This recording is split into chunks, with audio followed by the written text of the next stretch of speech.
So today, on all shook up Jeepin', we're going to replace that stock steering and all that junk with some BKFABWORKS 1-ton steering that I had powder coated by 7 Slot Customs out of Muskogee, Oklahoma. I'll have their information on here a little bit later. So you got to take your front tire off. And you got to remove this one and this one. And back right there on both sides. Get rid of your steering stabilizer, which might cut that whole thing off eventually. And then I'm going to remove this one and the one right here out of your pitman arm right there. And we'll have to drill those out to 3/4 inch holes for the new stuff to fit. Should be easy. This antique, which they actually made them better back then. Drill this out with a 3/4 inch bit. Not sure how long it's going to take. We'll give the first one a whirl.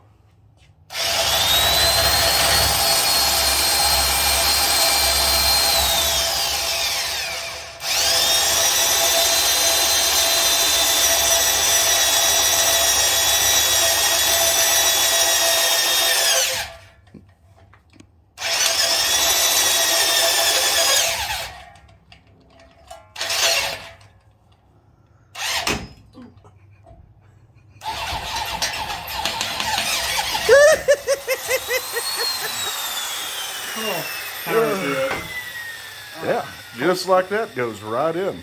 Cold snack's gonna fill. Count them, 5 on each hand. We're good. All right, 3 more. Number 2. Oh shit! Hey now.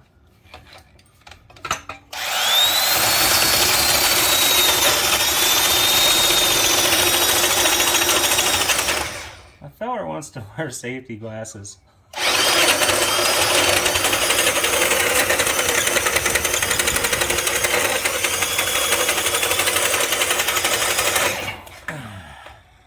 Almost. Get over here. I can reach you.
You know what? That's, yeah.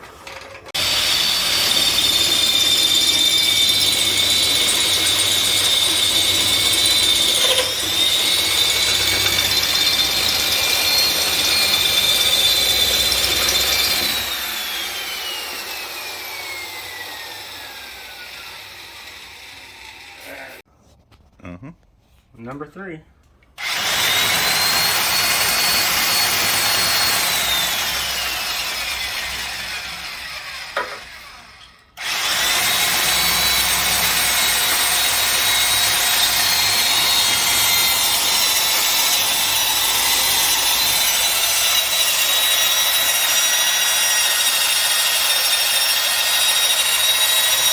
It's about 3 already.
You were not going to stop to tighten up that bit, were you, bud? Yeah. Waste of time. All right, we're just going to tighten these nuts up. It's got a nut. It's got the bolt through it. It's got a boss on top, boss on bottom. Bolt head, washer, a washer.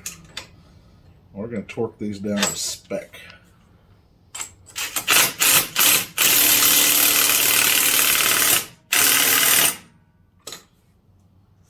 Like that's it. Think so? Yeah, looks good. So this is after our install last night. It was getting kind of late. We didn't really finish it up. But that's how she looks installed. The steering was noticeably tighter. However, I used to have dual steering stabilizers that came off right here and went down to each side of the old tie rod, and I didn't have the bracket that would fit this 1.5 inch diameter pipe. So I had to order one. And I also found out that my track bar right here where it adjusts is probably missing a tooth. And I can shake it and feel a lot of play in there, so I ordered another one of those, supposed to be here tomorrow also. And we'll get it all tightened up and then see how she goes down the highway. But thanks for watching. Please hit that like, share, and subscribe button.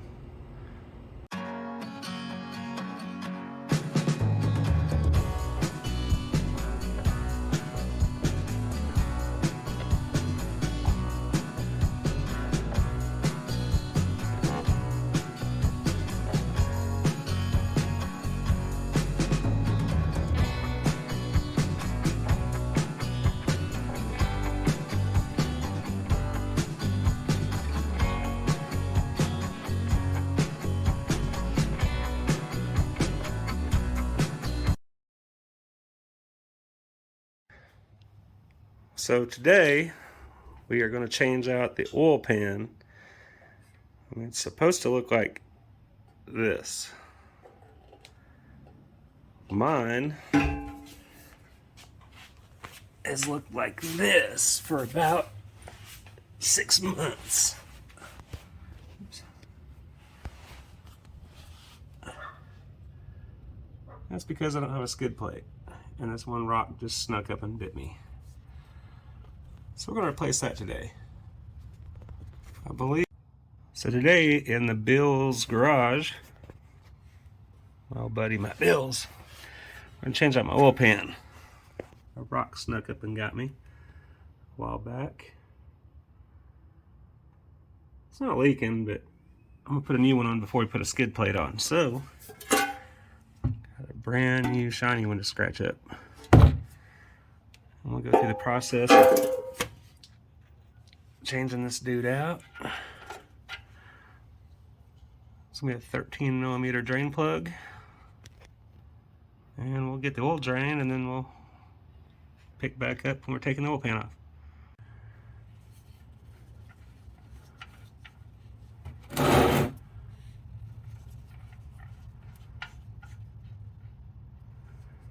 My oil's going to be dirty because I missed an oil change about 500 miles ago just because I was waiting to do this on a nice day.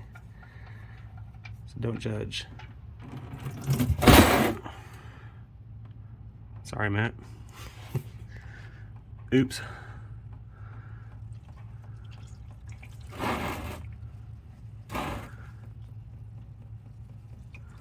Oopsie.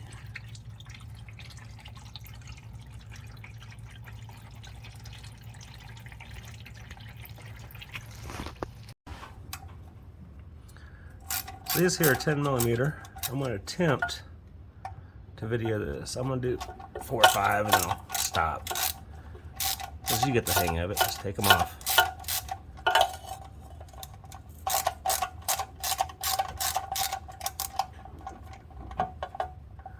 Could use an impact to be way faster to take them out, which I think I'll do.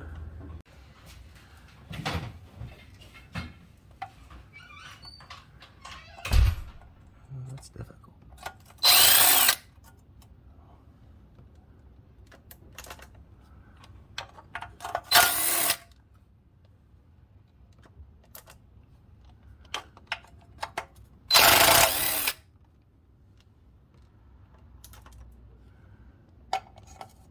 We won't use this putting them back on.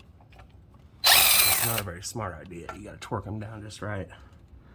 But you get the point. Take all these bolts out. There's several of them all the way around. To be continued. So there's the old oil pan.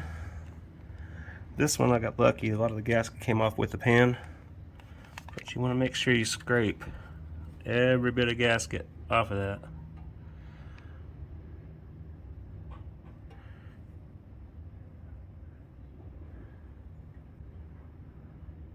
If it looks intimidating, it's really not. Anyone can do this.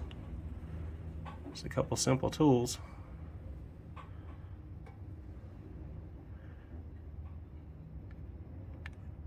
Looks pretty clean, 215,000 miles, and it's not any metal shavings or anything. So when you're using a gasket maker, I chose this one for my oil pan.